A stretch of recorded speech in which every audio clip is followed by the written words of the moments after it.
In 1947, the most successful theory in the history of physics was proven wrong.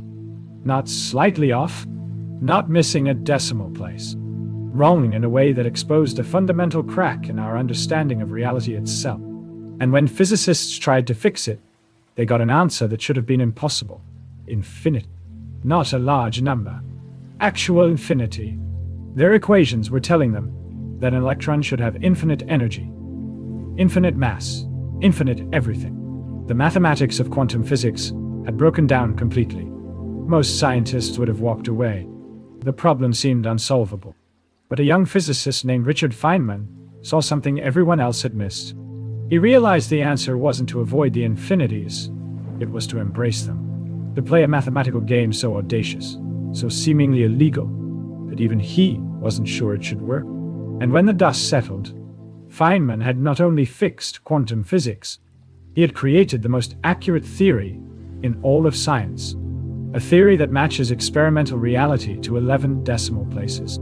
A theory that would win him the Nobel Prize. This is the story of the Lamb shift, a measurement so tiny it was almost invisible, yet so profound it rewired our understanding of empty space itself. To understand why the Lamb shift mattered so much, we need to go back to what physicists thought they knew about atoms in the 1940s. By that point, quantum mechanics had achieved remarkable success. The Schrödinger equation told us where electrons might be found around a nucleus. The Dirac equation went even further, incorporating Einstein's special relativity and predicting the existence of antimatter before it was ever observed. The Dirac equation was considered a masterpiece.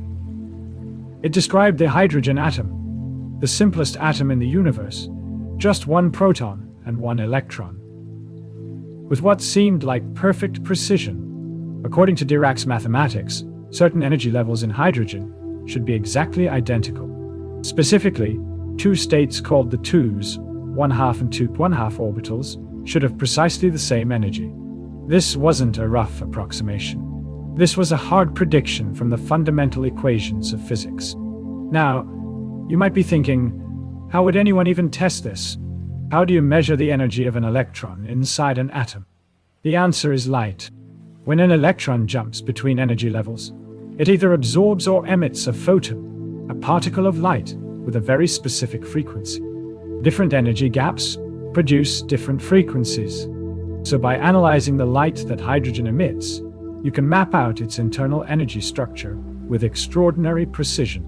And for decades, every measurement confirmed what Dirac predicted. The theory worked beautifully until 1947. Until 1947. That year, Willis Lamb and his graduate student Robert Rutherford at Columbia University built an apparatus that could measure energy differences in hydrogen with unprecedented accuracy. They used microwave technology developed during World War II, technology that had been classified just years earlier. What they found shocked the physics world. The 2s 1/2 and 2p 1/2 states were not identical. There was a difference. Tiny, just about 1,000 megahertz, but definitely, unmistakably there. This might sound small. 1,000 megahertz is the frequency of a microwave oven. Compared to the enormous energies inside atoms, this difference was like measuring the weight of a ship and finding it off by the mass of a single grain of sand. But in physics, precision matters. The Dirac equation said this difference should be exactly zero. Not approximately zero. Not zero, plus or minus some small error. Exactly mathematically, definitively zero. The experiment said otherwise. Something was fundamentally wrong with our understanding of the atom. To grasp why this tiny discrepancy mattered so much, and why fixing it required such radical thinking, we need to understand what was really going on inside that hydrogen atom. Imagine you have a perfectly smooth marble sitting at the bottom of a perfectly smooth bowl. Classical physics says the marble will just sit there, motionless, forever. It has reached its lowest energy state, and there is nothing to disturb it. Now imagine instead that the bowl is vibrating, subtly, randomly, constantly shaking in unpredictable ways. The marble would never truly be at rest. It would always be jiggling slightly, buffeted by these invisible vibrations. This is closer to what actually happens at the quantum level. But here is where it gets strange. Those vibrations are not caused by anything external. They emerge from empty space itself. This is one of the most counterintuitive discoveries in all of physics. What we call vacuum, pure empty space with nothing in it, is not actually empty. It is seething with activity. According to quantum mechanics, empty space is constantly producing pairs of particles that flash into existence and then immediately annihilate each other. These are called virtual particles. They exist for such brief moments, borrowing energy from the universe in ways allowed by the uncertainty principle, that you can never directly observe them. But here is the key insight. Just because you cannot see them does not mean they have no effect. Think of it this way. Imagine you are trying to have a conversation in what you believe is a quiet room. But the room is not actually quiet. There is a constant, subtle hum of noise just below your threshold of hearing. You cannot consciously detect it, but it still affects you. It slightly changes how you speak, how you hear, how you process the other person's word. The electron inside a hydrogen atom is in a similar situation. It is not sitting in empty space. It is swimming through a quantum sea of virtual particles, particularly virtual photons, the carriers of electromagnetic force, that are constantly appearing and disappearing all around it. These virtual photons interact with the electron. They push it. They pull it. They create a kind of quantum jitter that changes the electron's effective position, ever so slightly. And here is the crucial point. This jitter affects different orbitals differently. The 2s 1/2 and 2p 1/2 orbitals have the same energy according to Dirac's equation, which ignored these vacuum fluctuations. But the electron in the 2s orbital spends more time closer to the nucleus than the electron in the 2p orbital. Closer to the nucleus means swimming through a denser region of these vacuum fluctuations. It is like comparing two swimmers in the ocean. One swims near the surface where the water is relatively calm. The other swims deeper where currents and eddies are stronger. Even if both swimmers have the same strength and technique, their experiences will differ because of their different environments. The vacuum fluctuations shift the energy of the 2 state slightly more than the 2p state. And that shift, that tiny difference caused by the electron interacting with the ghost-like virtual particles of empty space, is the Lamb shift. Stop. Think about that for a moment. The reason Dirac's equation was wrong was not because of any error in his mathematics or logic. It was because he did not account for the fact that empty space is not actually empty. The vacuum itself has structure. The vacuum itself affects the behavior of particles. This realization would force physics to rebuild its understanding of nature from the ground up. Now, you might think, okay, so we just need to add these vacuum effects to our equations. Calculate how much the virtual particles push the electron around. Add that correction to Dirac's equation, and we are done. This is exactly what physicists tried to do, and this is where they hit the wall.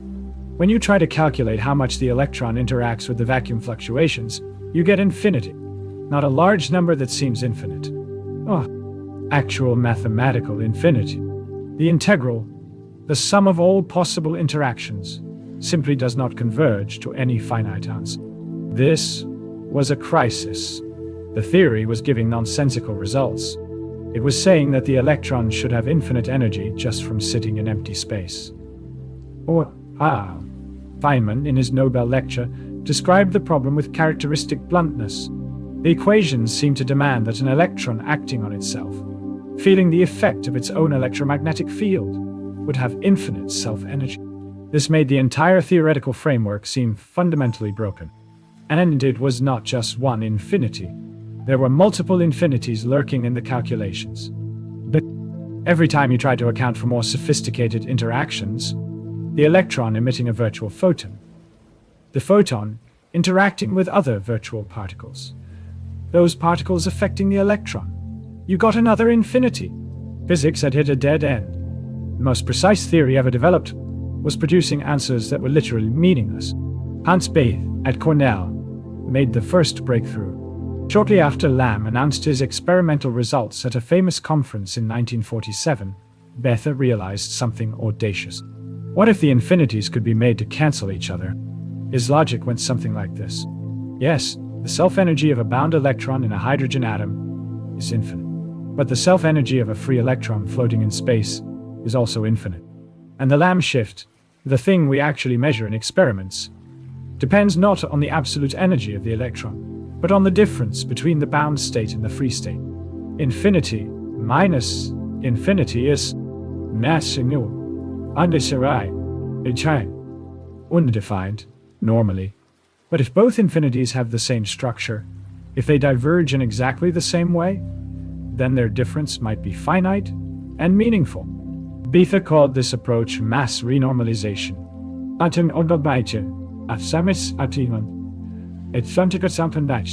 The idea was that the infinite self-energy of the electron could be absorbed into a redefinition of what we mean by the electron's mass. The mass we measure in experiments is not some pure bare mass. It is the bare mass plus all the contributions from vacuum interactions. And since we only ever measure the total effective mass, we can simply define things so the infinities disappear. Using this approach, and making some approximations because he was working without fully relativistic equations, Bethe calculated the Lamb shift. His answer: about 1000 megahertz. It matched the experiment. Bethe had demonstrated that the approach could work, but his calculation was not complete. It was not fully consistent with special relativity, and it relied on cutting off the infinities in ways that seemed arbitrary. What was needed was a complete, rigorous relativistic theory that could handle these infinities systematically and produce exact answers. This is where Feynman entered the picture. Richard Feynman approached quantum electrodynamics, the theory of how light and matter interact, from a completely different angle than anyone else. Most physicists of his era thought in terms of fields. You have an electromagnetic field that fills all of space.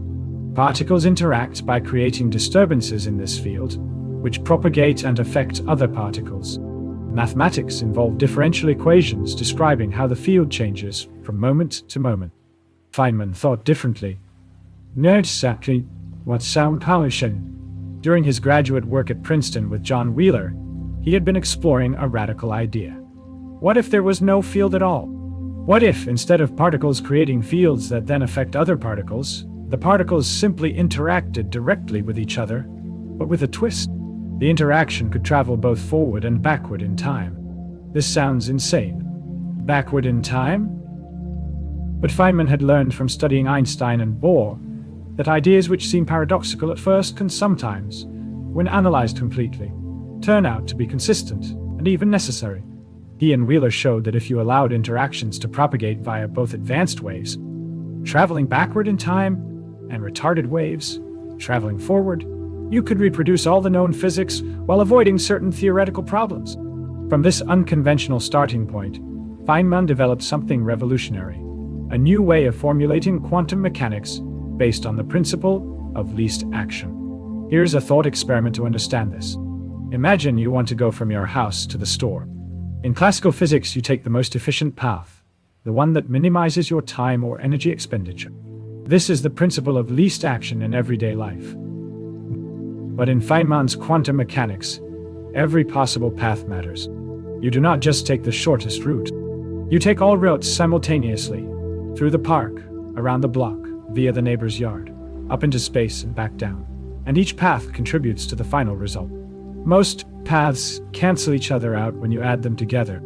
Their contributions interfere destructively. But the paths close to the classical efficient route tend to add together constructively.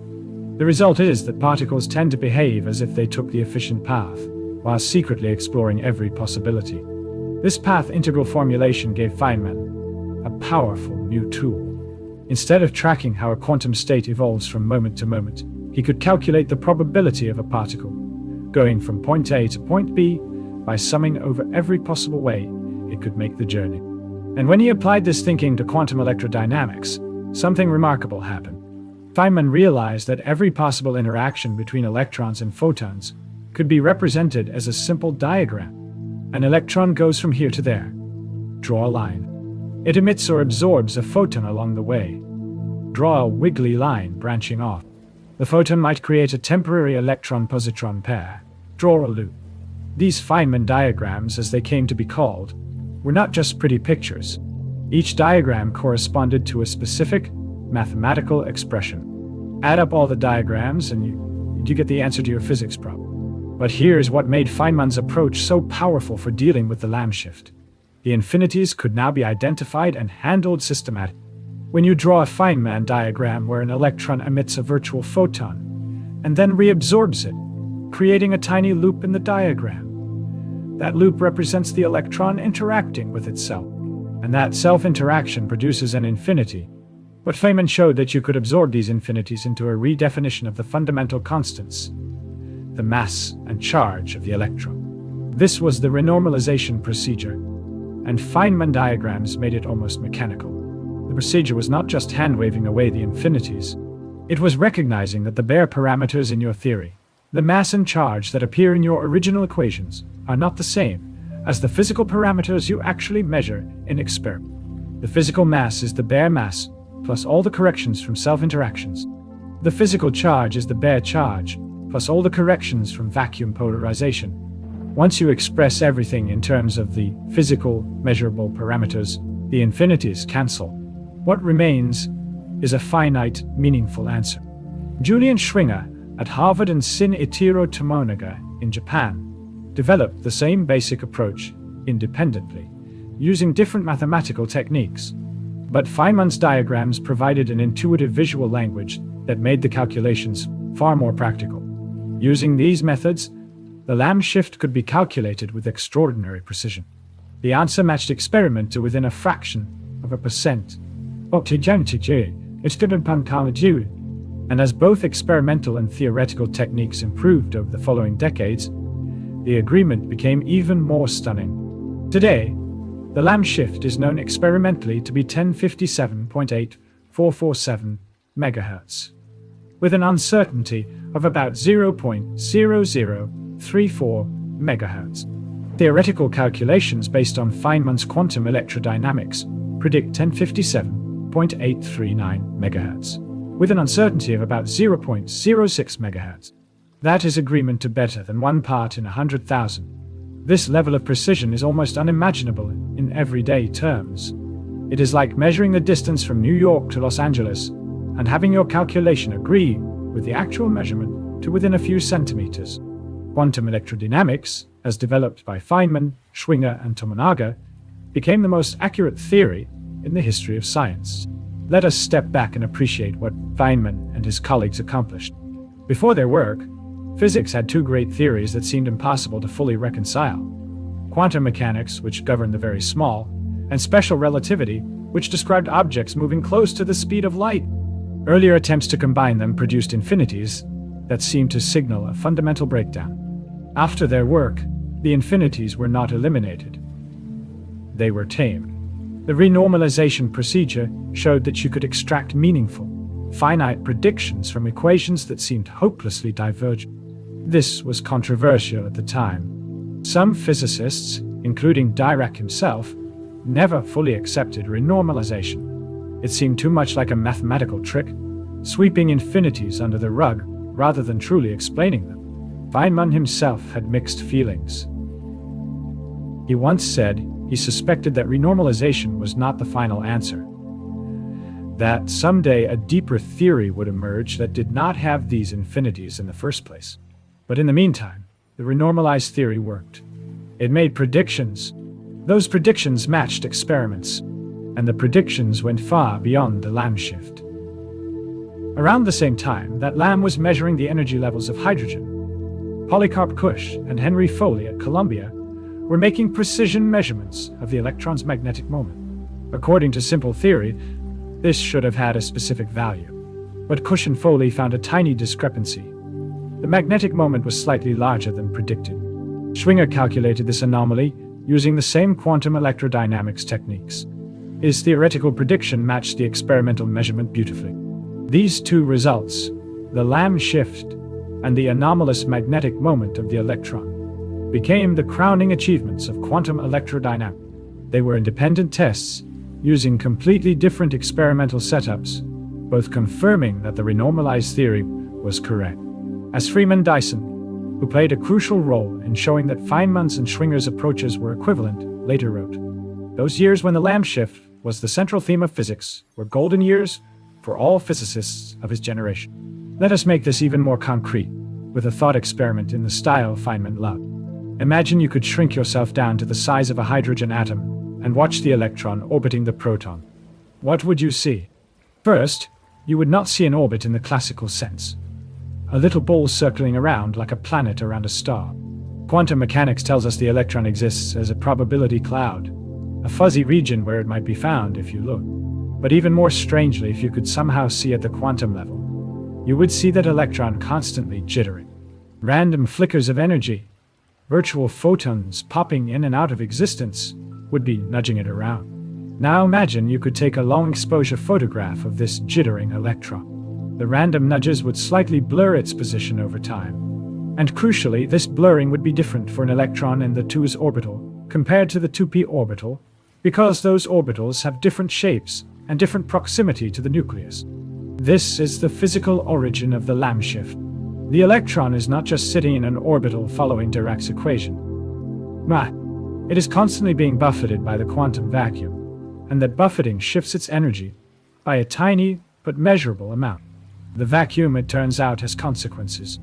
Here is what makes the Lamb shift so profound. Before 1947, physicists knew that particles interacted with each other. They knew about forces and fields. But the Lamb shift revealed something deeper. Particles interact with empty space itself. The vacuum is not nothing. It is a dynamic, fluctuating medium that affects every particle that passes through it. Every electron in your body, right now, is experiencing the quantum jitter that causes the Lamb shift.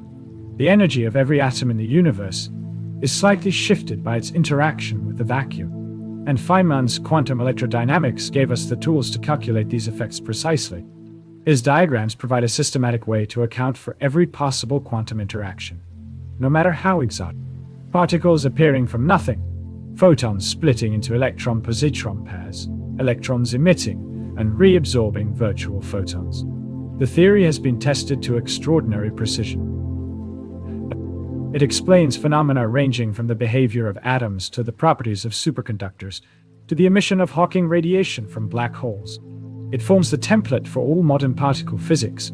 The theories of the weak nuclear force and the strong nuclear force are built on the same renormalization principles. When Feynman, Schwinger, and Tomonaga received the Nobel Prize in 1965, the citation described their work as having deep plowing consequences for the physics of elementary particles. That was almost an understatement. Their work showed that the universe operates in ways that violate our everyday intuitions at the deepest level. Empty space has structure. The vacuum itself buzzes with energy, and the interactions between matter and this quantum void produce effects we can measure with extraordinary precision. There is a beautiful irony in this story. The Lamb shift, the measurement that revealed a crack in the foundations of physics, was tiny. Just 1,000 megahertz, in a universe filled with energies billions of times larger. It would have been easy to ignore, to dismiss as experimental error, to treat as a minor curiosity. Instead, it forced the complete reconstruction of quantum theory. Feynman loved this about physics. He loved that the universe does not let you get away with being approximately right. He loved that nature demands precision, that it challenges you to understand not just the big picture, but every last detail. In his Nobel lecture, Feynman traced his path to quantum electrodynamics back to his graduate school days, when he and Wheeler were exploring wild ideas about particles interacting backward in time.